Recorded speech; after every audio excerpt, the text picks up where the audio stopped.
All right, so welcome everybody.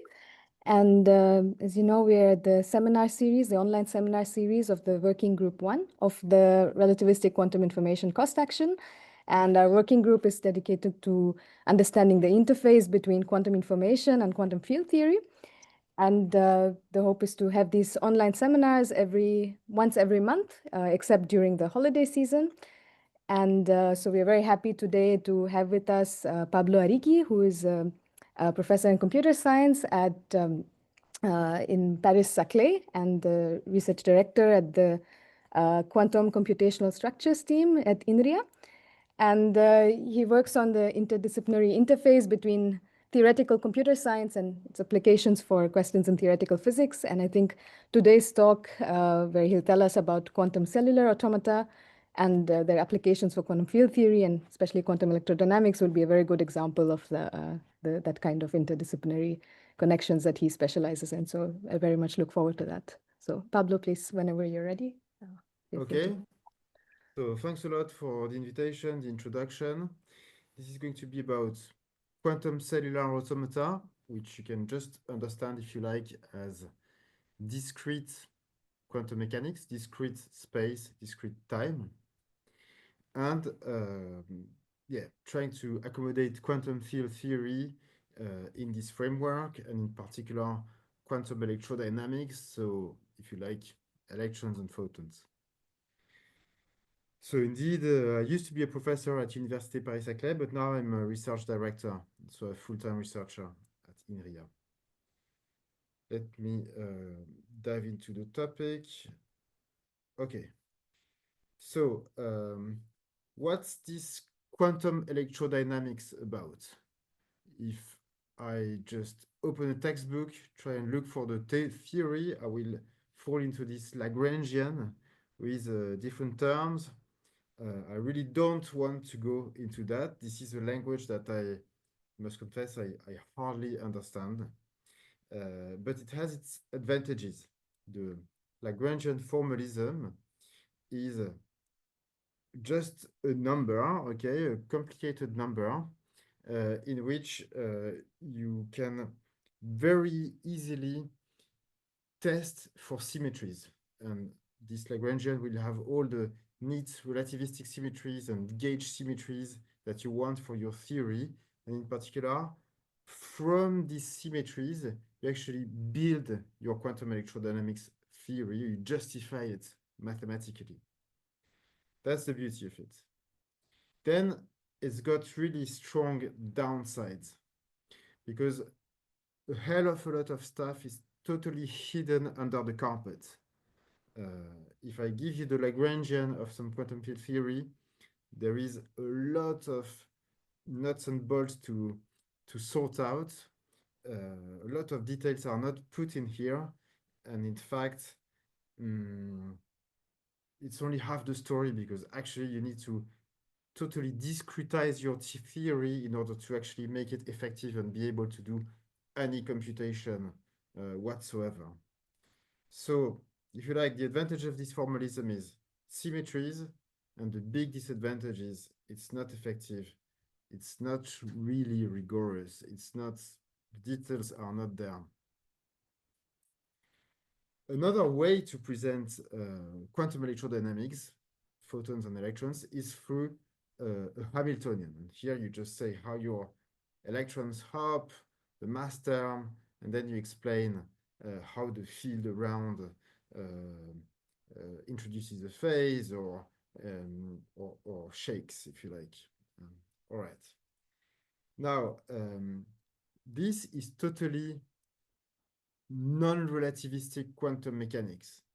Once you've gone to the Hamiltonian, you've totally destroyed the relativistic symmetries. But what you get is an effective theory, something that you can actually do quantum simulation with. You could take a lattice of cold atoms and try and simulate this theory, for instance. So it's effective, the details are there. But you see, what you did to get there, to get to an effective theory, is discretize. I mean, you've discretized space, at least, but you've kept time continuous. So there is a strong assumption of time being infinitesimally small, whereas space is discretized.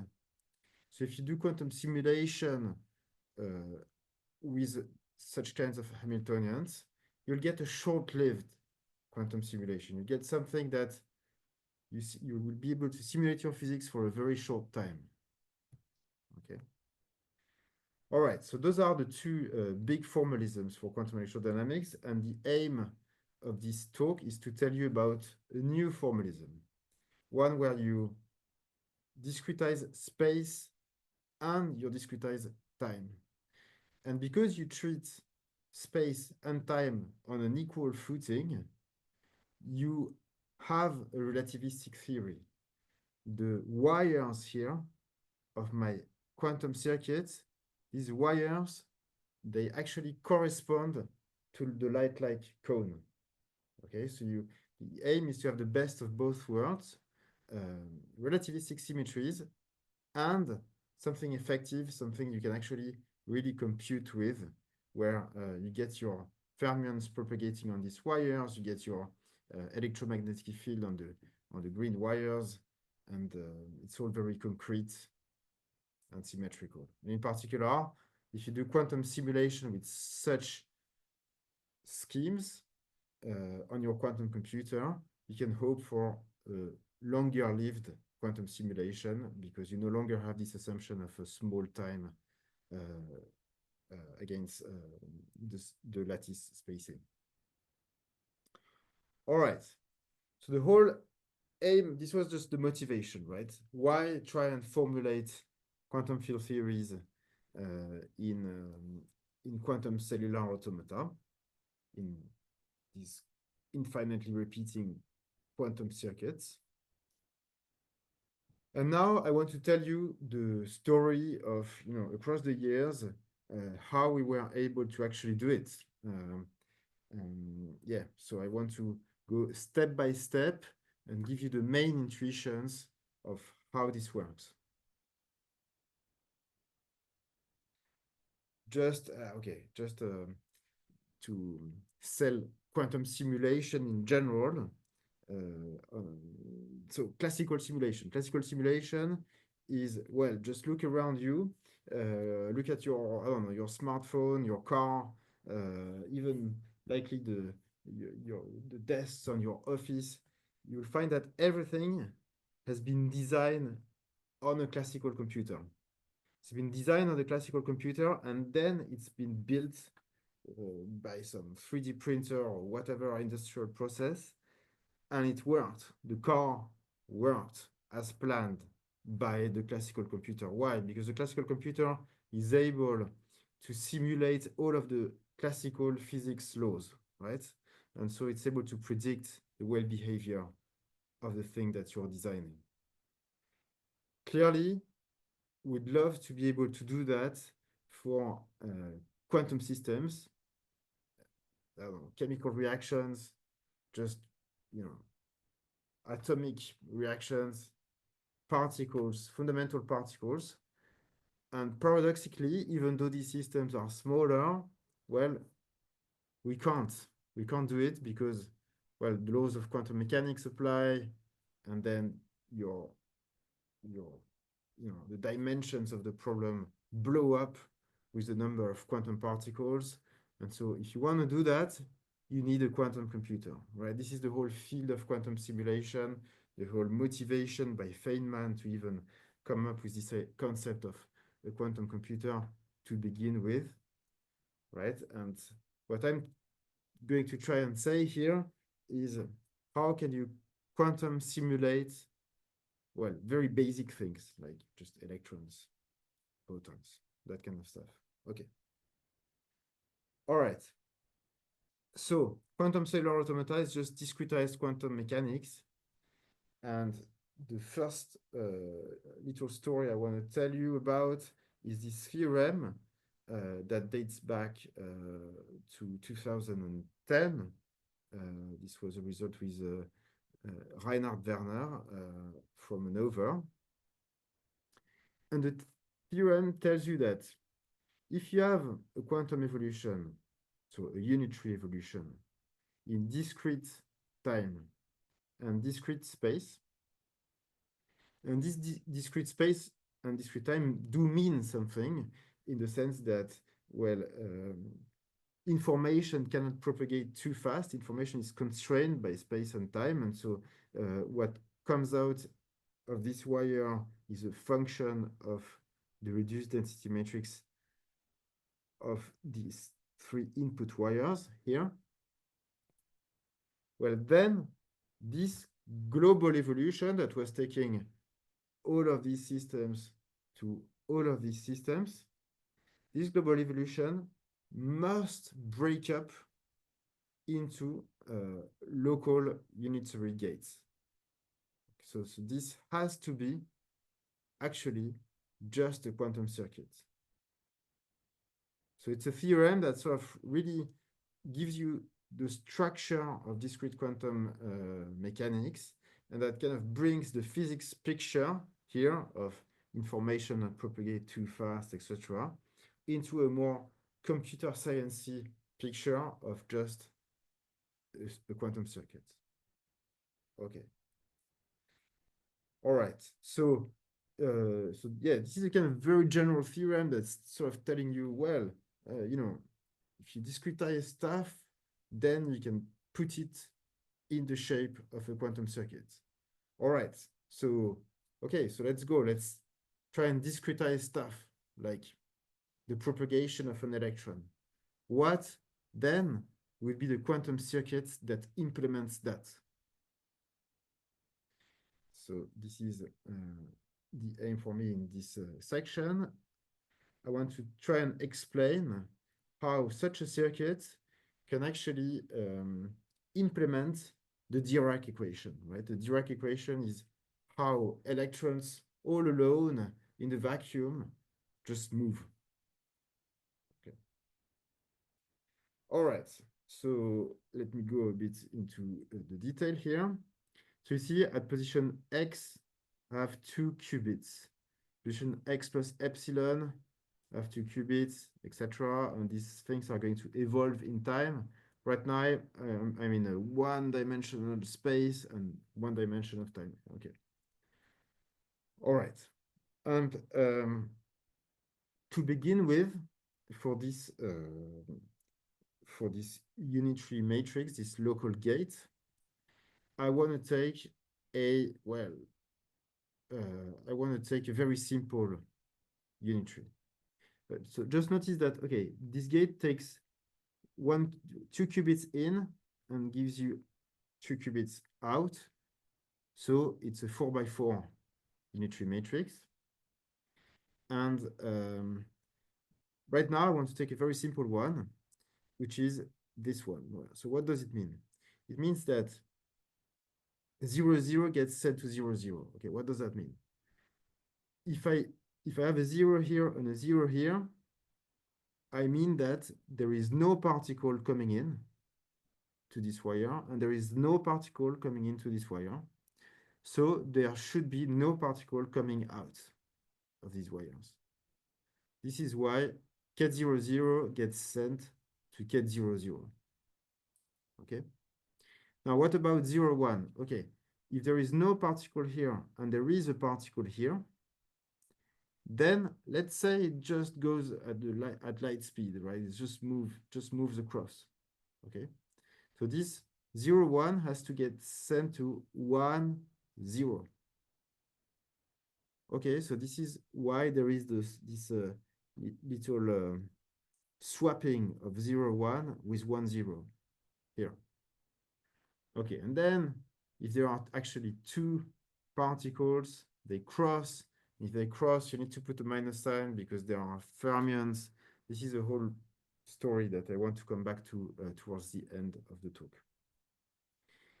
Now, let me just analyze this very simple case, but changing vocabulary a little bit.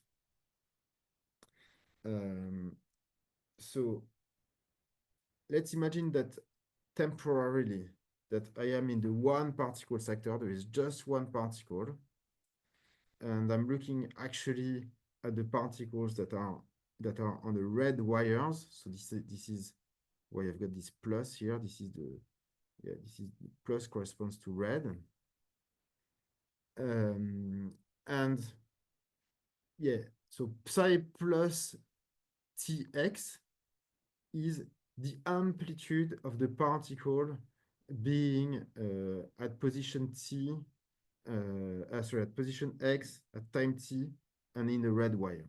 And this is what psi plus Tx means. Okay. Well, all I want to say is, look, the amplitude of the particle being found here, like at T plus epsilon and position X, right? This is T plus epsilon, position X. This amplitude here, what is it? Well, quite clearly, it is equal to that amplitude, which is psi T X plus epsilon. Yeah, sure. Okay. So now let me do a first order expansion, right? So this is just psi plus first order expanded, like you just move by epsilon dt in time. Okay, you do this first order expansion here, but in space.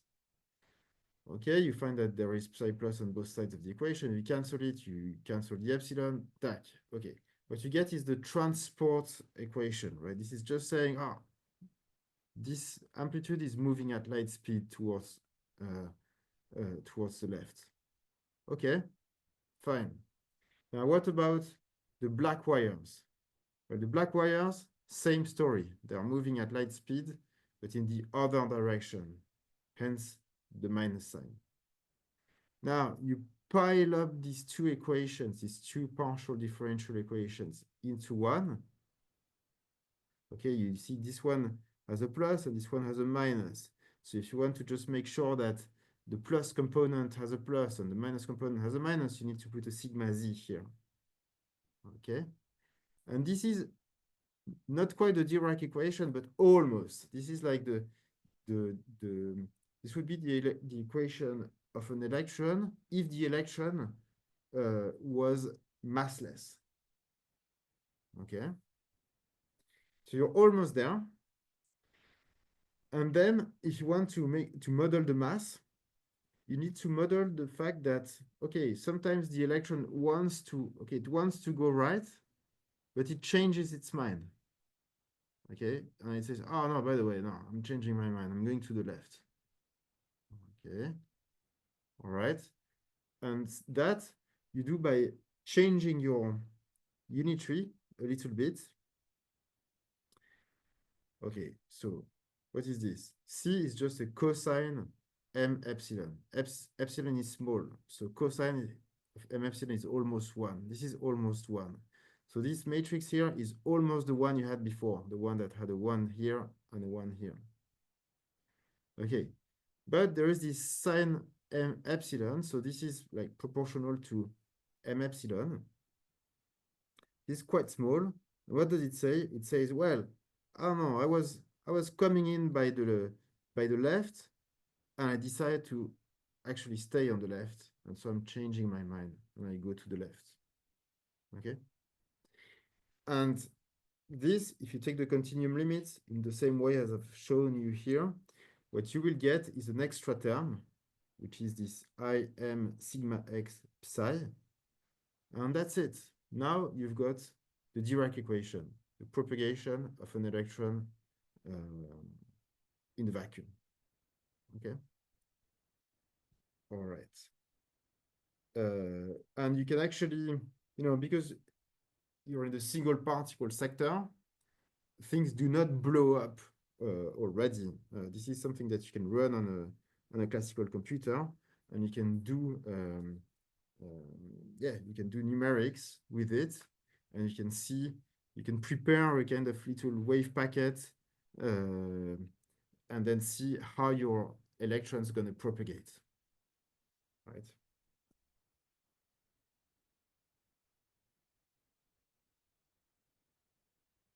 Another fun thing you can do, and it's just a parenthesis here, is to make the coin space and time dependent. You can say, oh, look, here I'm applying this little unitary, but here I'm applying one that is slightly different. Okay. And this is actually able to model a static field, a first quantized theory. That is a theory where the electron navigates into a classical background electromagnetic field, or even that way, if you're being it's a bit tricky, but if you work out your math, you can even simulate a gravitational field. So this is what we did in this paper. If you're being a bit smart about what you put here in those little unitaries, you can get some numerics of a wave packet for an electron that, well, here it's just going navigating free space, but here it's actually falling into a black hole horizon. Yeah. Okay. Just a parenthesis. Okay.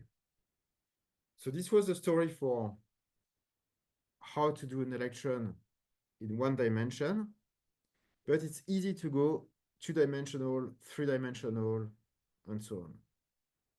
Basically, there's just a trick, if you look at the Dirac equation in higher dimension, all that changes is that instead of just having sigma z dx, you're going to get more Pauli matrices and more derivatives towards the different spatial directions. Okay, so this thing here is going to look like that. There's going to be some sigma x dx, sigma z dz. Okay. And so if you integrate it over time, if you integrate your Hamiltonian over time, you find that by the Trotter-Kato formula, or it's got several names, this thing, it's Baker-Campbell-Hausdorff formula, I think. Anyway, you find that this exponential of the sum is the same as the product of the exponentials. Okay, and so you find that in the end, what you've got is like the QCA, the quantum cellular automata for moving one electron in the z direction, and then you do the same but in the x direction, and so on. Just basically you have to do the scheme that I've shown you here. Yeah, this stuff. You have to do it in the x direction, and then you do it in the y direction, and then you do it in the z direction, etc. Just alternate dimensions. Okay. So, I mean, it looks a bit too easy. I mean, to be honest, what to say? Yes. I mean, when I started wondering about, okay, is it possible to model electrons with just quantum circuits? The first thing I did is to open Wikipedia and look at how electrons were moving, and I found this Dirac equation. Wow, I got really scared. I thought, wow, this is a complicated thing, and so I was quite skeptical, to be honest, that such very easy quantum circuits would model this right. And so what we did is we actually, with a student of mine, Marcelo Forez, with Stefano Faccini, we really tried and prove correctly that this converges to this.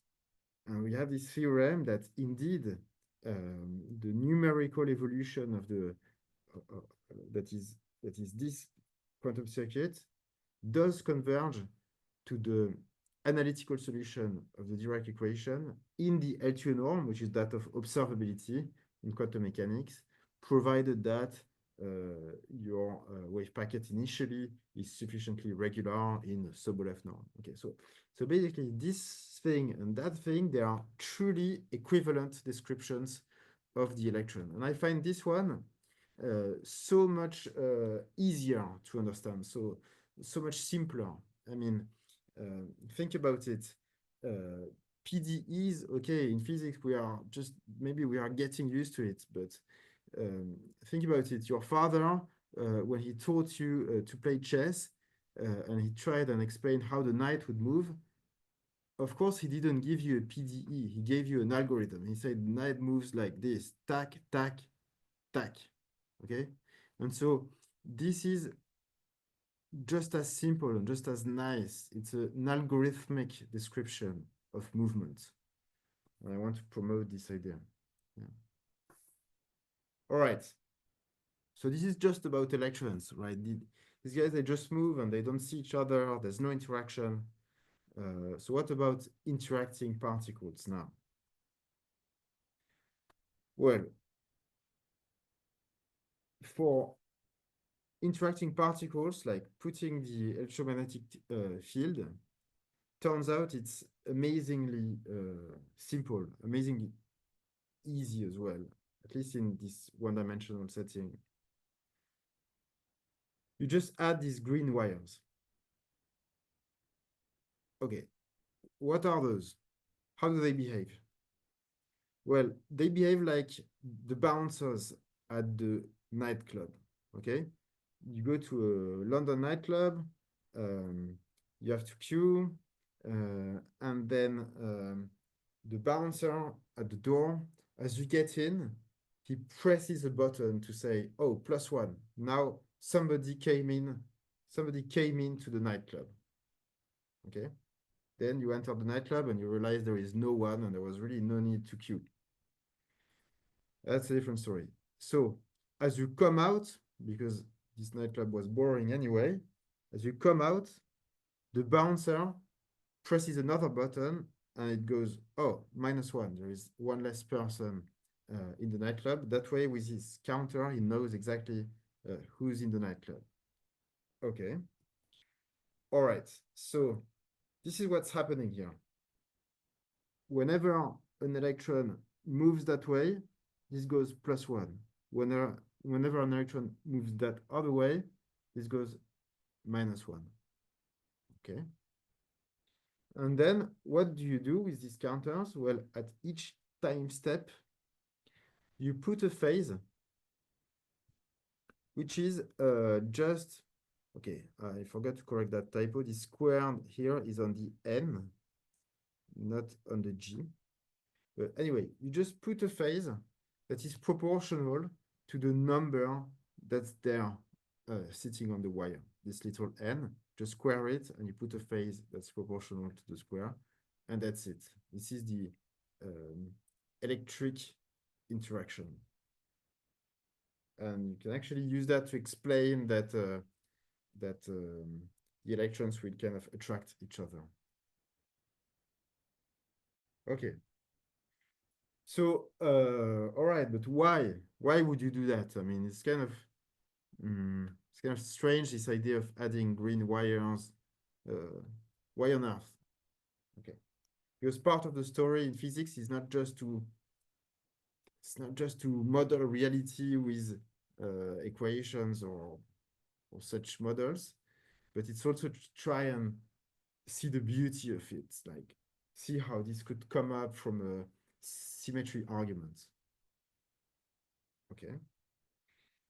And here, what justifies this quantum electrodynamic theory is gauge invariance. It's a kind of symmetry under local phases, but you are allowed to choose a different phase at each point. Okay, we know that quantum mechanics is invariant under global phase, but here it's like it needs to be invariant under phases at a phase that can be different at x and x+1, etc. Let me go a bit more concrete. Basically, the so-called gauge transformation, the thing I need to be symmetrical under, is this thing that, okay, it checks out the number of particles at some place, and it puts on a phase that's proportional to the number of particles and phi x just a number for x. Number that's chosen for x. Okay. So for instance, let's say that my configuration is like this. There are two particles at x, one particle at x plus 1. Well, this gauge transformation is going to put a phase that's going to be proportional to 2 phi of x plus 1 phi of x plus 1. Okay. And gauge invariance is symmetry under gauge transformation, meaning that your quantum evolution, they should commute with that stuff. And you immediately see that there is a problem because the rule I gave you here, this kind of stuff is not, this is not gauge invariant, right? Let's see why. It's quite easy. If I apply my phase before the particle moves, I'm going to put a phase that is phi x. But if I apply it after, because the particle is now at x plus epsilon, then I'm going to put a phase which is phi of x plus epsilon. Okay? And so the two phases are going to be different, and the two things are going to be different, and so it doesn't commute. Okay. So you kind of see that this gauge transformation thingy is sort of very demanding, and it's demanding almost that the number of particles at a place be always conserved, so that the phase that occurs there be always the same. So that's what we're going to have to do, right? We're placing a little counter here. Actually, instead of just putting one counter in the middle, I'm just putting the counter here and there, but it's just the same number. Like one is the opposite of the other. So it's just coding for the same information, just one integer number. Okay. And so now what I'm doing is, as the particle travels, I compensate for the loss of the particle at x by raising that counter. And as the particle lands here, I compensate for the increased number of particles by decreasing that counter.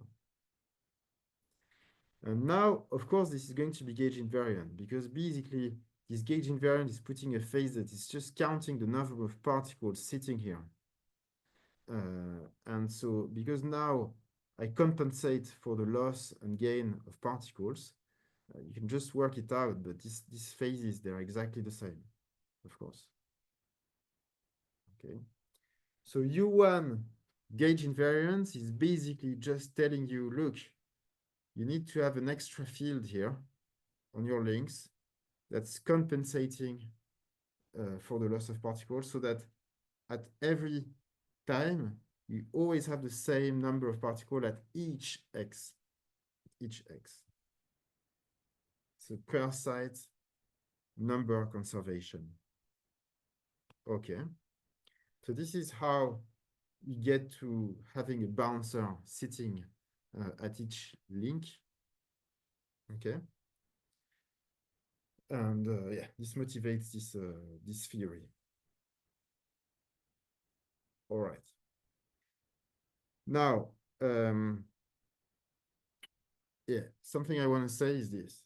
Something that's quite pleasing, quite funny is this. Look, imagine that you set your counters on the links to be 0 at the beginning. And then you have this this fermion, this electron that's hopping around, like up, moves around. And you see that, well, to compensate for the loss here, I need to put a +1, and to compensate for the gain here, I need to put a -1. So suddenly I'm sort of activating this link. Okay. Now imagine you go 2D, like this was one dimension of space and one dimension of time.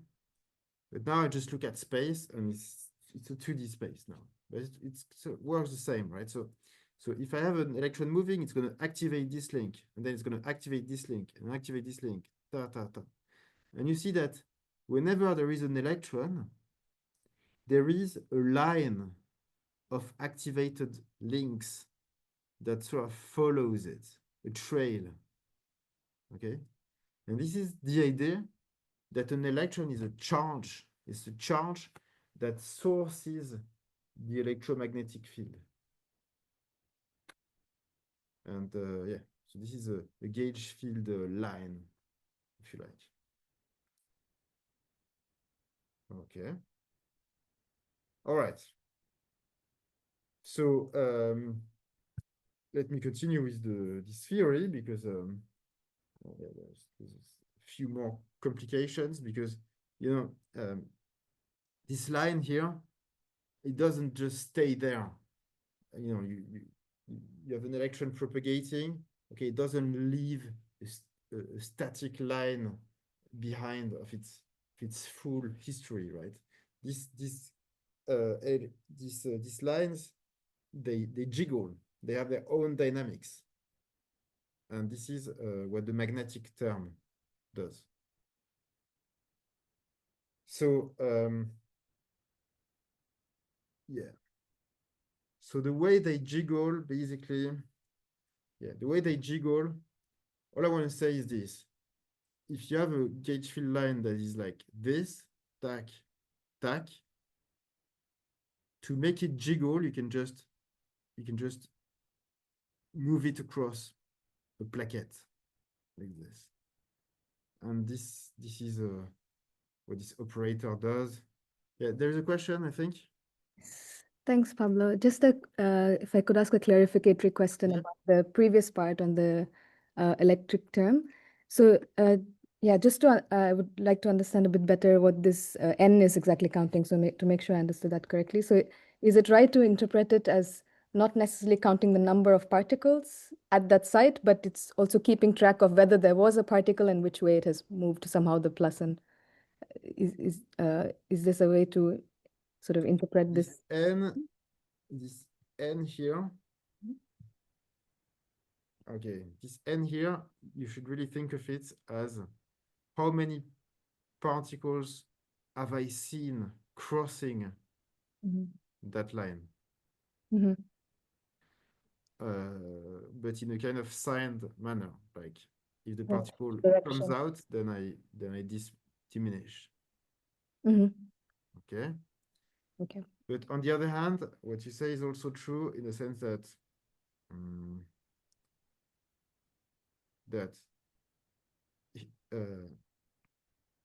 whereas in the other slide I've put a single n here. Now I've broken the n into two numbers, like L and minus L. Okay. So these two numbers, okay, they still work the same. Like if a particle moves across, you know, I do raise L to L plus 1. Okay. But why have I split it into two? Because now if I look at a site, not a link, but a site, what I realize is that the number is conserved. Like I do, here I've got L minus K plus 1 particle. And here I've got, L minus K plus 1 particle still. Okay, so it kind of plays a double role. It plays a role of seeing who goes past, counting who goes past, but also making sure that the number of particles at each x stays the same always. Right. No, that makes sense. Indeed. Yes. Because of Yeah, the way it's connected to the other side. Indeed. Okay. Yes, just following up a little bit on this point or related. Also, you mentioned Gauss law, so maybe I missed a little bit part of the reasoning because I'm thinking, you know, if you have one of these massive electrons that are actually, you know, on average kind of following a time-like direction, so it's not crossing many of these, you know, some of these yellow wiggly lines that you were mentioning where you register your electric field. then you might say, okay, so it was never crossed, so it will not count. So I understand the change of that number, but what this Gauss law here, maybe that's what you were trying to say, suggests to me is that even if I have this electron which is moving in mainly a time-like direction, Gauss's constraint, Gauss's law tells me that, the electric field outside that region will have a non-vanishing value. So even if the electron never crossed that line, so So okay, an intuitive way of answering this question is to say that even if the electron is not, let's say that the electron isn't moving much, but it must have come from somewhere.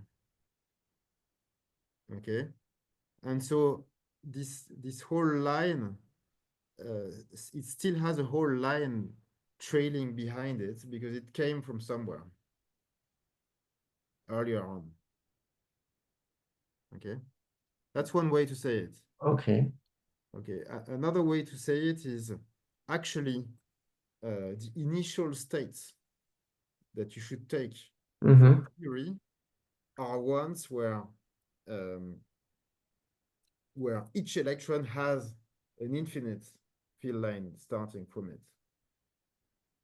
Right, that's a bit more like what we sort of, I would say, usually think of.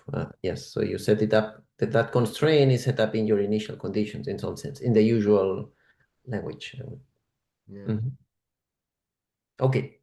Yeah, so I don't want to interrupt more, but it was just a little bit of follow-up to the question that related to the question Vilasini had asked, I think. Thank you. Okay.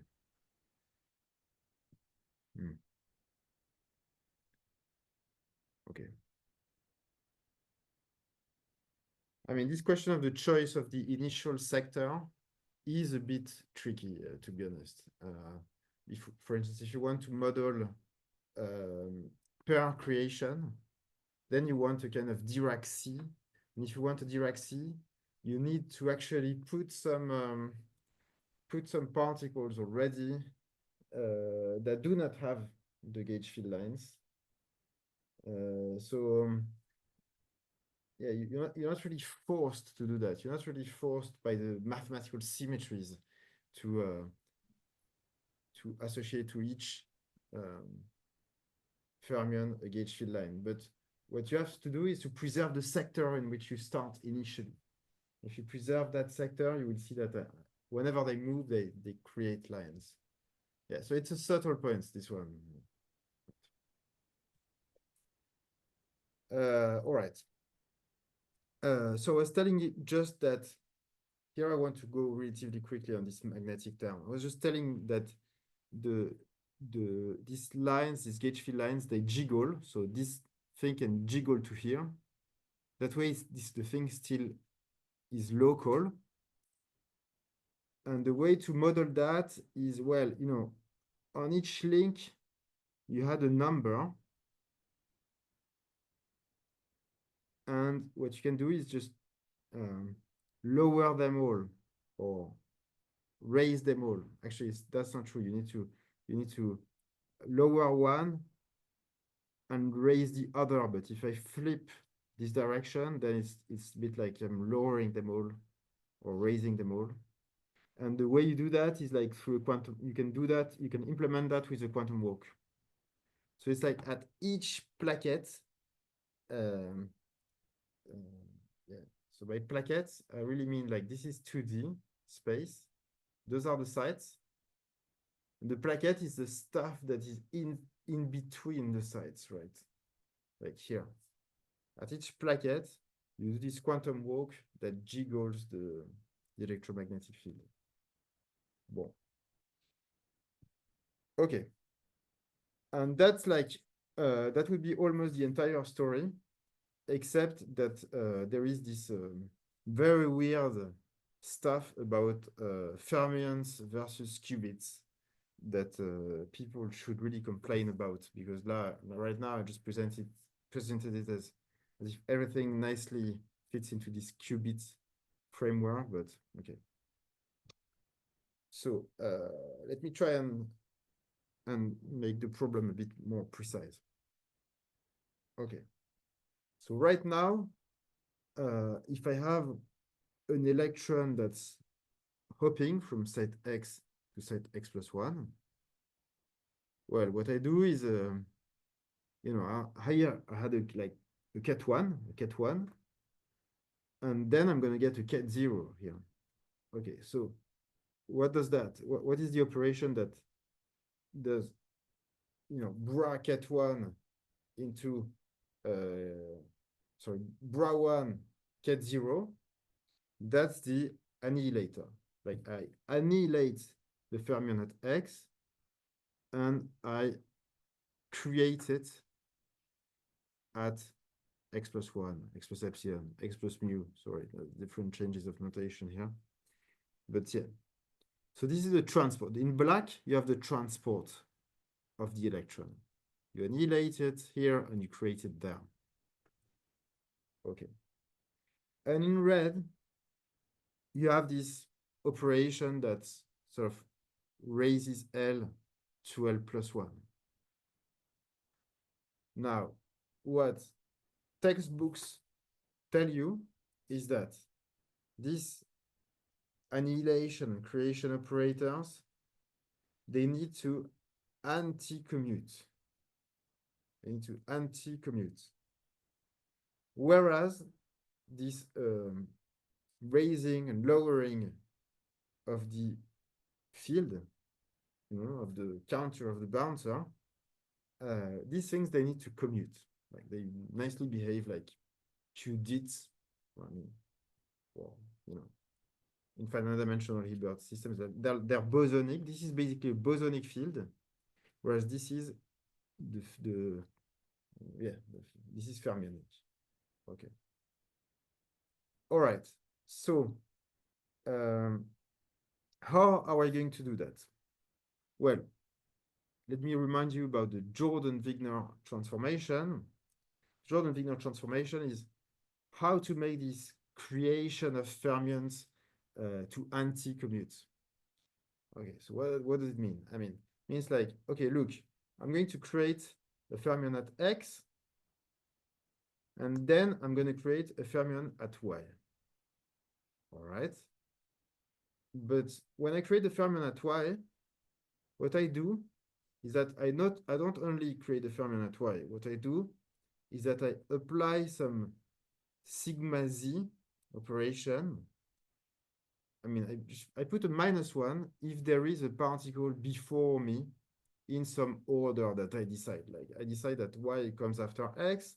Okay, and then I look on my left and I see a particle. I put a phase. Okay.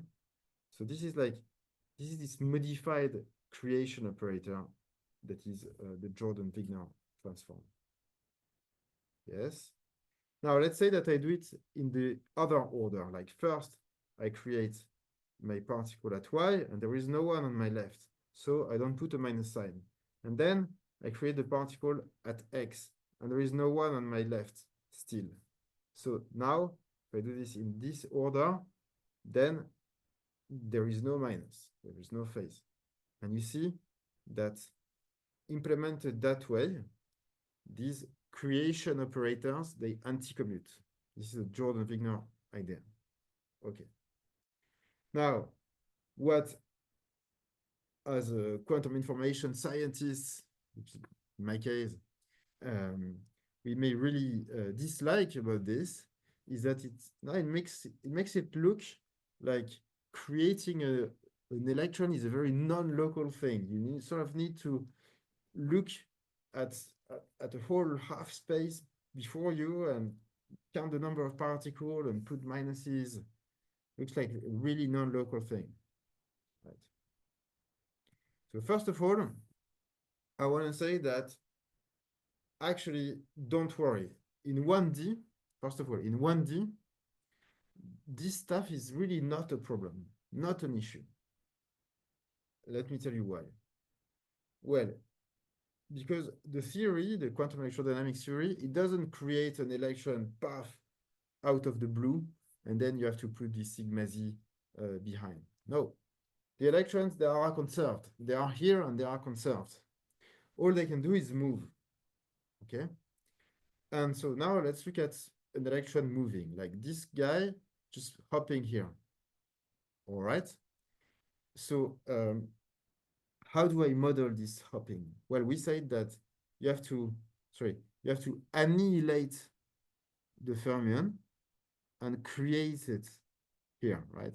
So when you annihilate it, you have all of this trailing sigma z behind from the Jordan-Wigner transformation. But when you create it here, you also have the trailing sigma z behind you. And so these sigma z's, they cancel, except at this position. And so transporting your electron, even in the Jordan-Wigner transformation, is qubit local, something you can just represent as a local thing here. So yeah, so that's cool, that's nice, but it doesn't work in 2 dimensions. New challenge, new mess. Yeah, let's say that I'm in 2 dimensions and that I annihilate my fermion at this position. Okay, so this annihilator, it has a whole trail, a whole, yeah, sigma z is applying on half of the lattice. Okay, and then I create my fermion here at y+1. Okay, so this electron basically has the bad idea of moving up. Okay, if you do that, well, you need to create the fermion here, right? So this also has some sigma z that are going to apply, and these will cancel, but these won't cancel. So in 2D, in the Jordan-Wigner representation, moving your electron is not local. That's really annoying. I mean, that's really something that you may not like. There's been even like no-go theorems about this, but I think they didn't take into account the gauge field.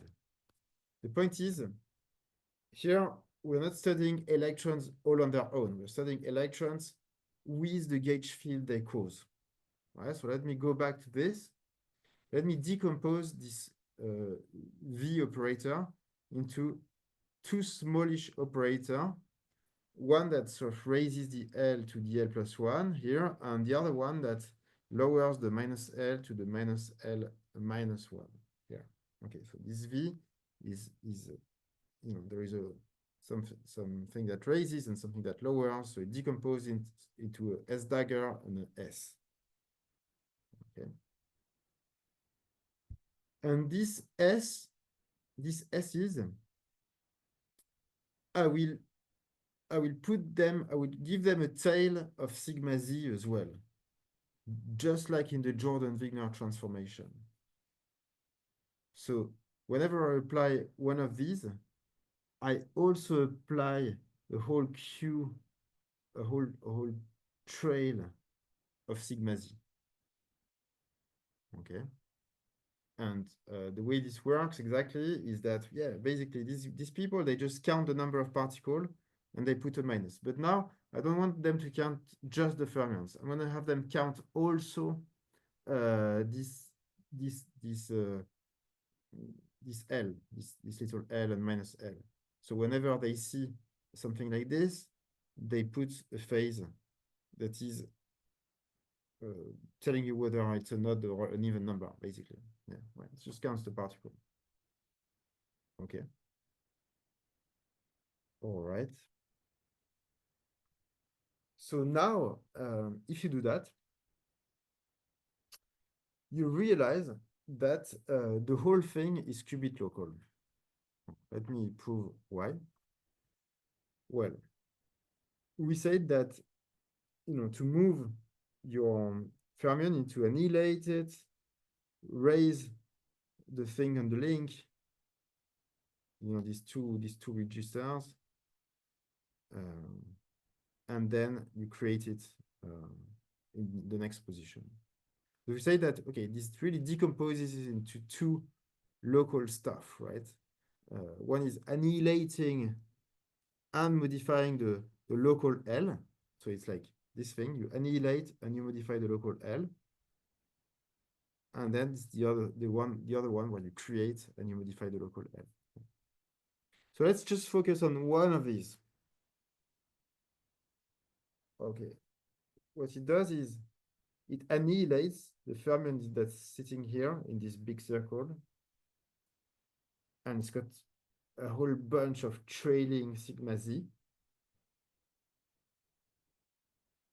And this guy, what it does, well, it updates, one of the little rectangles here, the L register. But it has also a big trail of sigma z. And these people, they cancel out. So whatever weird minus sign that you might have, they're all localized to a site. So this whole transport is also local. Okay. So let me wrap up the talk. What we've seen is that discrete quantum mechanics, basically, if you discretize space and time, well, it always takes the shape of a quantum circuit. Okay, so this very general theorem inspires us to say, well, okay, let's discretize some quantum physics and see what happens. What about the physics of the electron? Well, you adjust the local gates, you get indeed electronic transport with the mass terms. All right. Then you say, well, what about gauge invariance? Well, gauge invariance is about having local number conservation at each site.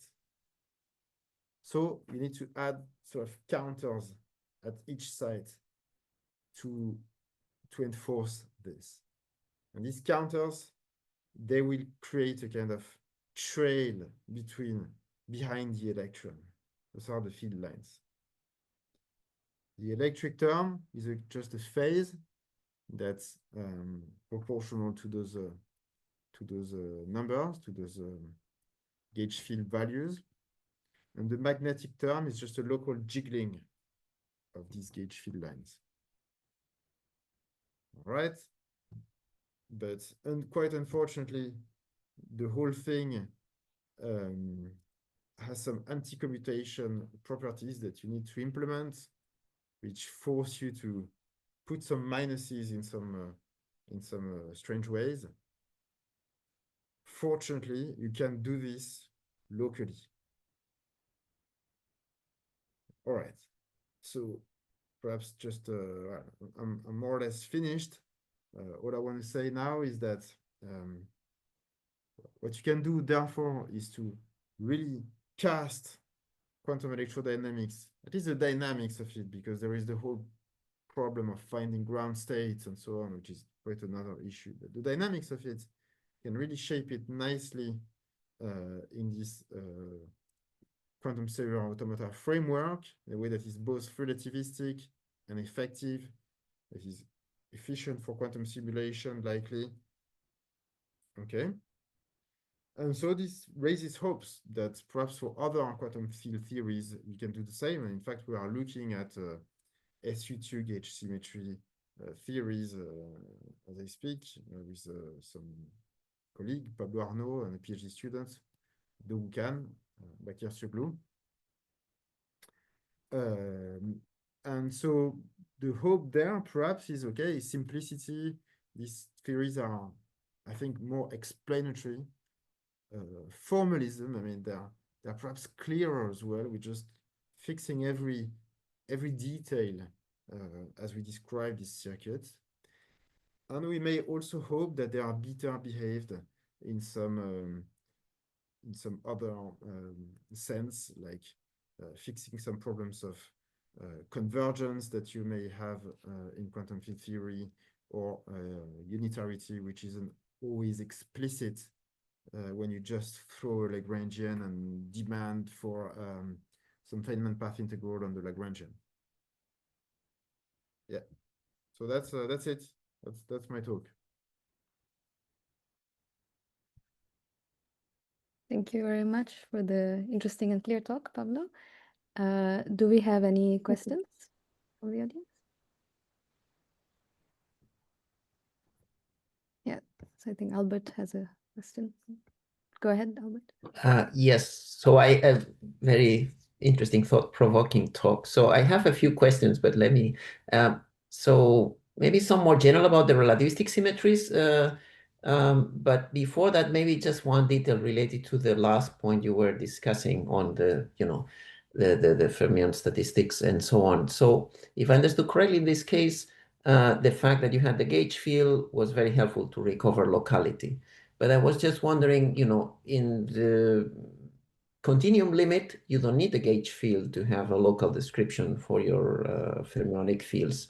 So this big sort of discontinuity between the continuous limit and this discrete description, whether you had any comments on that, why there is this such a To huge me, difference. the distinction is not so much continuum versus discrete. The distinction is more of a question of algebraic description versus actually representing stuff on a Hilbert space. So you could do, and in fact, the people in Pavia, they do that. They define some fermionic quantum cellular automata where they just manipulate the creators and annihilators in a kind of discrete way, like this, but abstract fashion. Like they don't actually tell you how they act on qubits. And that way, yeah, everything seems local. Like the A's are just, being applied at X, and they Yeah, I mean that's why I was thinking in the sense that the people who work on lattice QCD, for example, and so on, they deal with fermions. I know that there are some subtleties there, but it seems that I know that's not exactly quantum circuits, but still that they can discretize and deal with fermions in some way. So maybe that's related to what you're saying now, that there are ways to implement this locally despite. So they don't do quantum circuits, but I wonder whether the methods that are employed there could also be useful, maybe to think about it in this Now, context. in lattice gauge theory, when they really want to, not work abstractly with algebras, but really work on actual quantum systems, they need similar tricks to make things local. I mean, just in 2D, just a fermion without a gauge line, it's not going to be local. They're going to have similar problems. Maybe. So I just don't remember. I know that there are some methods like staggered fermions and so on, but I'm not familiar with that. So I'm not familiar with the details of what maybe they encounter similar problems, the ones you mentioned. It's just I'm a bit curious that this jump from discretizing brings in this sort of big difference, but maybe that's the case. I'm not familiar enough with that. But going back maybe to your, if I may, to this more general nice motivation of the contrast between relativistic symmetries when you go to the discrete sense and so on, it wasn't entirely clear to me how you were with this formulation. I see the advantages of using sort of null coordinates, but or something that would correspond to that. But it's still not clear to me that you preserve their relativistic symmetry in the sense that a boost transformation, even in the 1+1, what it's going to do is that it's true that it preserves these null lines, but it piles up in one direction, and whether they become more separate in the other direction is basically the Doppler effect of these wavefronts. So it's not clear to me that this discretization preserves relativistic symmetry manifestly. Yeah, thanks. No, this is a very good question. This is something that has been addressed in the literature because it was quite a question, definitely. And there's several approaches. The Pavia group has got a paper on this, where they analyze this in Fourier space. Fabrice Desbaches has another approach, and I have a paper on this Lorentz covariance of the Dirac quantum walk. And so I think it works better with pictures, but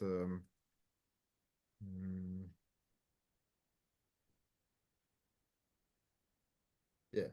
So definitely, the boost is going to do exactly what you say. It's going to sort of enlarge things in one direction, perhaps shrink stuff in the other.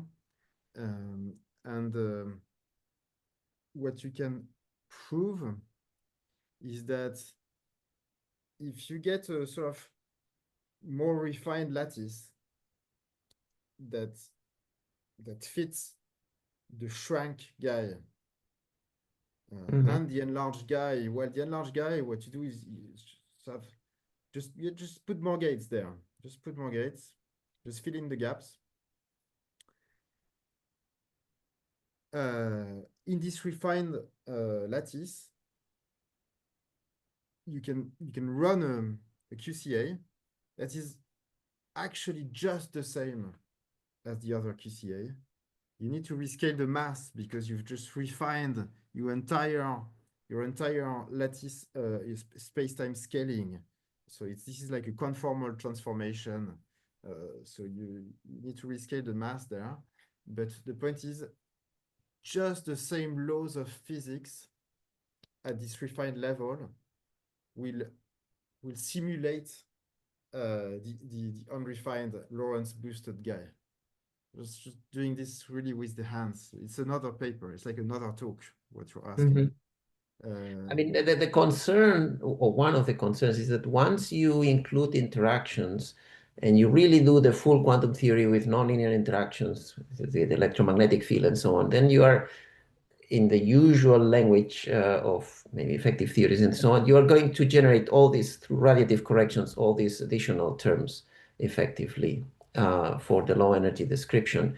And those, if you don't have manifest symmetries in your, your framework, you expect to generate lots of, through radiative corrections, terms that will break the relativistic invariance, because in some sense, this description here is picking a preferred frame. So I would expect that you generate, these extra terms that would correspond to violations of Lorentz invariance. And the analysis has been done very well indeed for the free theory. Right. But for sure, in the interacting theory, it's not been done. So I cannot really answer. All I can say for my defense is that it's pretty simple in terms of picture what Lorentz covariance is in this setting. You can sort of really cast it as a kind of biased renormalizability condition. And so it seems quite neat to analyze. But then if it's gonna, how it's gonna work out, I can't tell you. I mean, that I agree has this nice description in null coordinates in 1+1. When you go to 3+1, then you mix rotations with it, so then it becomes not so simple. That's true. No, I agree. So yeah, maybe I mean, my other question, and then I finish and I shut up, was that you describe how you introduce the gauge fields, but you didn't really talk even at the level of free evolution on the evolution of the electromagnetic field. So, or at least I missed that. You mean the magnetic term? Well, in general, the evolution of your electromagnetic field. Well,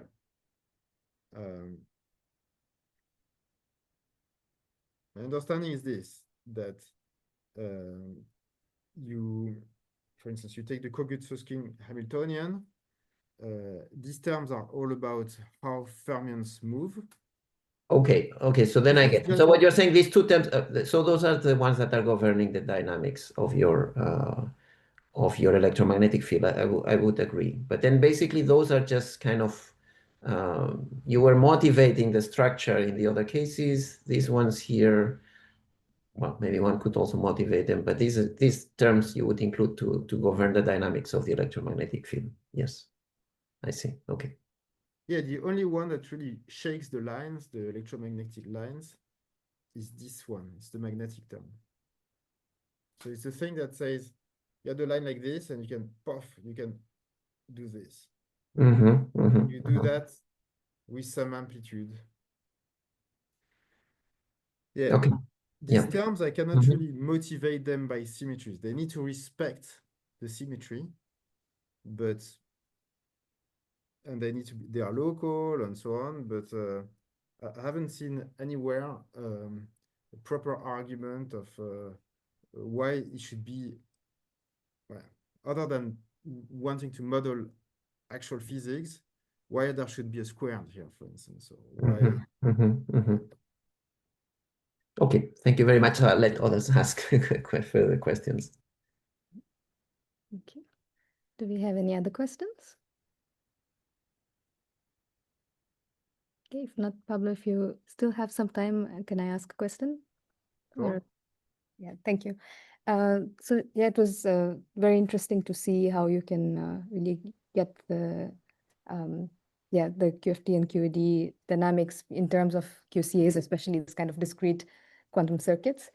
So just to make sure I understand the part on locality correctly, so would in the quantum information sense, often when we say locality, it's really giving this kind of description in terms of a circuit. So somehow the existence of a QCA description itself, one could see as a sort of a condition that locality is satisfied. So is it correct to say that for the issues in the fermionic case that you discussed, it's not a QCA if you don't include this sort of additional wire carrying the sort of the gauge information, but now when you include this additional green wire as part of your circuit, it's now a well-defined QCA. So this is somehow serving as a memory wire between your different, is that a way to see this sort of gauge field as a kind of additional wire in the circuit that's sort of acting as a memory between the different unitaries? So it gives a causal or like a sort of local description. Yeah. Right. Here there is even a paper, I'm sorry, I don't remember the authors right now, that tell you that if you want to model free propagation of an electron in 2 dimensions, you just cannot do it with a QCA. QCA in the traditional sense, in the sense of an actual quantum circuit acting on qubits. Just cannot. But there is this dichotomy. There are people that they don't care so much about the representation on the Hilbert space, and they just want to see how operators evolve. And in this algebraic sense, then there exists some fermionic QCA where the locality problem is just hidden under the carpet. It's just like it's local in the fermionic sense. And this is something that the Pavia group does, for instance, like Perinotti, Bisio, Rosini, Dariano. Yes. And the locality here, when you say it's qubit local, you mean in the standard circuit sense, you're able to recover? Yeah, so this is not, but then once we do this trick, then yes, then we are really sorry. Once we've done this trick, this is qubit local, this is qubit local, this is qubit local, like the whole thing is qubit local. Okay. We do manage with the gauge field to be entirely QCA. I see. And this is for all dimensions, you said? For 2 and 3D? For all dimensions, for 2 and 3 dimensions. Yeah. Okay, thank you. Well, for all dimensions. We went to 3 dimensions and then we... I see. It makes sense, indeed. And maybe another question going back to your sort of initial motivation for QCAs, where you said that, you can essentially decompose this dynamics into like discrete space-time into something like a QCA. And there, I'd like to understand how this connects to these results on causal decompositions, including also your recent paper with Augustin, in the sense of, in general, when you talked about the sort of light cones, in this sort of big unitary that you had before you decomposed it to a QCA, would this be defined in terms of sort of the causal influence between the sort of input and outputs?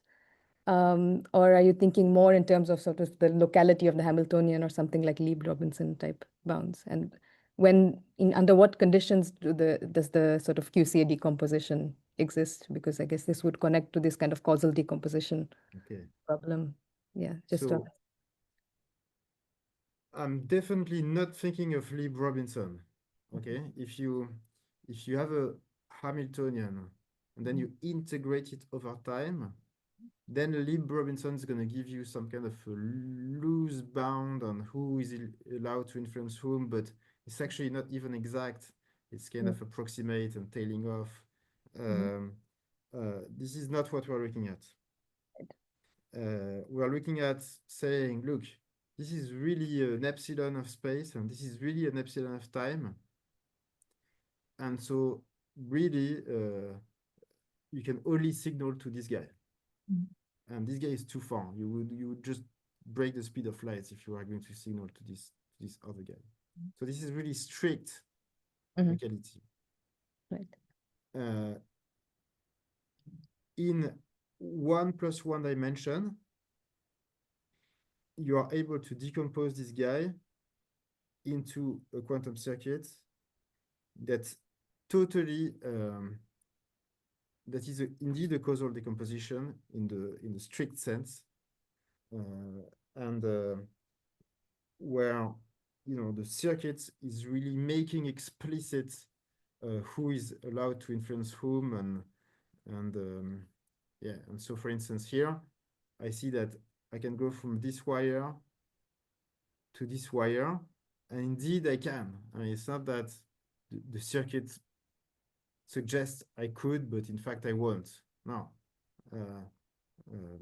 This really matches what you can effectively do. This is only in 1+1. In higher dimensions, this theorem gives you a decomposition as local gates, but these local gates are a bit loose. They're like, they will suggest you can signal further than you can actually signal. Yeah, okay. They don't quite tight enough to capture a causal decomposition. Okay, yeah, indeed. So it's somehow the possibility of signaling versus whether you actually have the signaling in the. Yes. You look at the circuit and you think, this could signal to this, but no, it can't. Yeah. Okay, thank you. Okay, if there are no further questions, let's thank our speaker again. All right, thanks a lot for the invitation. Bye, everyone. Yep. Thank you. Bye. Yeah. All right. Bye. Turn off the recording.